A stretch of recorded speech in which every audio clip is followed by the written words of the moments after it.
बस साहब आज क्या उम्मीद है, आज क्लोज हो जाएगा या फिर आज फिर मुलतवी हो जाएगा? नहीं, देखो अभी तो हमारे आर्गूमेंट शुरू है, ऑब्वियसली फिर प्रोसिक्यूशन ने करना है और फिर हमारा रिबटल होगा। तो आज तो कंक्लूड तो नहीं होगा, पर हमारी अदलिया से ये इल्तिमास ज़रूर होगी, इल्तिजा हो कि जल्द से जल्द इसकी समाअत हो। आज से कल पे चला जाए, कल से परसों पे, ताकि इस वीक फैसला आ जाए। सर वो कहा जा रहा है कि साइफर है ही नहीं है, फिर अब इंशाल्लाह अदालत के सामने सब कुछ आया और पूरी दुनिया देख रही है, अब सब पता चल जाएगा क्या चीज़ है और क्या नहीं। नून लीग डोनाल्ड लू के बयान पे खुशियां मना रही है, उस हवाले से क्या कहेंगे जी? देखिए, डोनाल्ड लू ने प्राइमरीली जो स्टेटमेंट दी है और जो हम कहते हैं कि वो सरासर गलत है, और इसलिए असद मजीद को आगे आना चाहिए और असद मजीद को क्लैरिफाई करना चाहिए। वो इस बात को डिनाई कर रहा है कि क्या कंटेंट्स थे और क्या मीटिंग किस तरीके तनाजुर में हुई थी। इसलिए असद मजीद के लिए लाजिम है कि वो आके कहें कि यस, मेरे साथ उसकी एक मीटिंग हुई थी और उसके कंटेंट्स वही थे जो मैंने लेटर में रिप्रोड्यूस करके, साइबर में रिप्रोड्यूस करके पाकिस्तान भेजा, और ये वही कंटेंट्स है जिस पे 2 मरतबा सिक्योरिटी कमेटी ने यही कहा था कि इस पे डिमार्च कराए, इस पे प्रोटेस्ट कराए। असद मजीद साहब ये बयान दे देंगे सर? देखिए, ये तो जो उसने स्टेटमेंट दी है, एक ऑफिशियल स्टेटमेंट आई जिसमें उसने डिनाई किया। असद मजीद साहब के लिए लाजिम है कि वो आकर के ये स्टेटमेंट दे दें। साइफर केस पर कब तक फैसला आ जाएगा?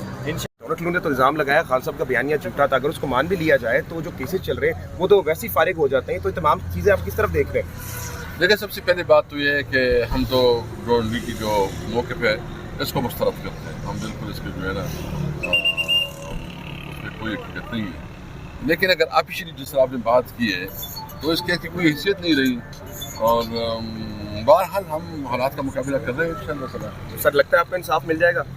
बिल्कुल हमें बिस्मिल्लाहिर्रहमानिर्रहीम, इय्याका नअबुदु व इय्याका नस्तईन।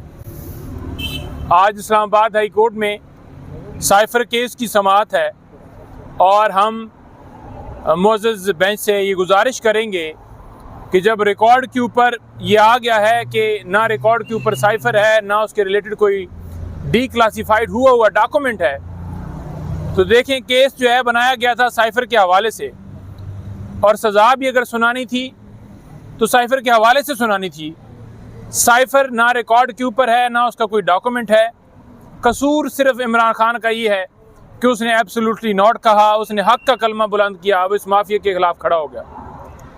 आज हियरिंग है और हम ये इस्तदा करते हैं कि जिस तरह खान साहब के केसेस जल्दी से उनको सज़ाएँ सुनाई गई मुख्तलिफ केसेस के अंदर, उनके इस केस में भी जल्दी से जल्दी उनकी सज़ा सस्पेंड करके और बाकी केसेस भी उनमें सज़ाएँ सस्पेंड करके खान साहब को रिहा किया जाए। नंबर 2, कल कोर कमेटी का इजलास हुआ। इजलास में मुख्तलिफ़ चीज़ें जो हैं वो ज़ेर गौर हम लेकर आए हैं।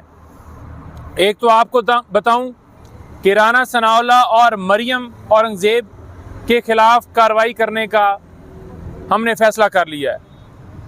कोर कमेटी ने यह कल फ़ैसला किया है कि उनके ख़िलाफ़ हम कानूनी तौर पर जो चाराजोई हो सकी हम उनके ख़िलाफ़ कार्रवाई करेंगे। नंबर 2, राना सनाउल्लाह को जो TCS के ज़रिए एप्लीकेशंस जो उसके ख़िलाफ़ थाना कोसार और उसके मुतलका SP के पास भिजवाई थी, उसके ऊपर भी रिसीविंग का मैसेज आ गया। तो हम कोर्ट से रजू कर रहे हैं 22 AB के लिए। वहाँ पर हम दरख्वास्त देंगे कि इसके ख़िलाफ़ मुकदमा जो है वो दर्ज किया जाए। तो इंशाअल्लाह ताला हमें पूरी उम्मीद है कि जो इन्होंने धमकियाँ दी हैं इमरान खान साहब के हवाले से नाजेबा ज़बान का इस्तेमाल करते हुए, एक ने यह कहा है कि इसका वजूद ही मसला है और दूसरे ने, यानी कि वो बीबी, अब मैं उसे क्या कहूँ, उसने कहा है कि इसका सर जो है वो कलम करना चाहिए।